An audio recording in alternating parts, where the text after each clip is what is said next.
शहबाज कलंदर जब भी अपना खिताब सुनाते तो लोगों से ये बात जरूर कहते कि दुनिया तमाशे के सिवा कुछ भी नहीं। फिर एक दिन एक शख्स पूरे मजमे के बीच शहबाज कलंदर से कहने लगा, हजरत मैं आपकी इस बात से सहमत नहीं हूँ, क्योंकि जब इसी दुनिया के अंदर खुदा को सजदे किए जाते हैं, हज ज़कात और कुर्बानियां दी जाती हैं, फिर आप कैसे कह सकते हैं कि ये दुनिया सिर्फ तमाशे के सिवा कुछ भी नहीं है। तो इस पर शहबाज कलंदर फरमाने लगे, अगर तुमने अपनी आंखों से ये सब कुछ देख लिया फिर तो मानोगे ये दुनिया तमाशा है। उस शख्स ने कहा, हाँ हजरत मैं अपनी आंखों से देखूंगा तभी मानूंगा। ये कहकर वो शख्स अपने घर चला गया। रात को जब वो शख्स गहरी नींद सोया तो उसने खुद को ख्वाब में देखा कि उसके हाथ में रीछ की रस्सी और बगल में ढोल लगा है और वो तमाशाई बना फिरता है कि तभी अचानक उसके सामने लाल शहबाज कलंदर आ गए, लेकिन वो शहबाज कलंदर को पहचान नहीं पा रहा। जब शहबाज कलंदर ने उससे पूछा कि तुम कौन हो तो कहने लगा, मैं कलंदर हूँ, तमाशा दिखाता हूँ। उसने अपना तमाशा दिखाया और फिर शहबाज कलंदर से पूछने लगा, अब तुम बताओ कि तुम कौन हो।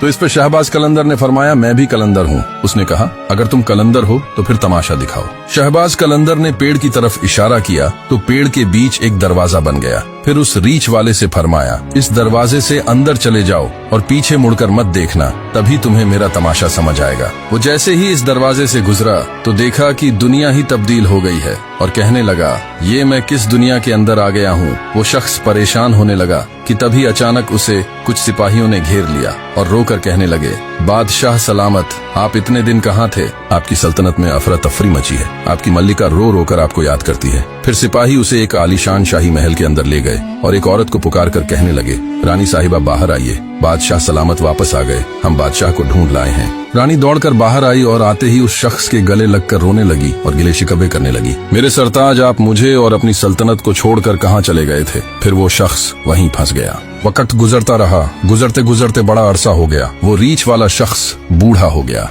फिर एक दिन जब उसे महल के अंदर घुटन महसूस हुई तो उसने सोचा बाहर जाकर ताजा हवा लूं। फिर वो महल्लात से बाहर निकला और टहलता हुआ महल्लात से काफी दूर आ गया तो अचानक उसे वही दरवाजा दिखाई दिया तो कहने लगा, अरे ये तो वही दरवाजा है जिससे मैं गुजरा था और मेरी दुनिया बदल गई थी। फिर वो वापस उस दरवाजे से गुजरा तो देखा कि शहबाज कलंदर उसी जगह खड़े थे और उसका रीछ और ढोल भी वहीं पड़े थे कि तभी अचानक वो नींद से जाग उठा। फिर सुबह वो शख्स भागते हुए आया और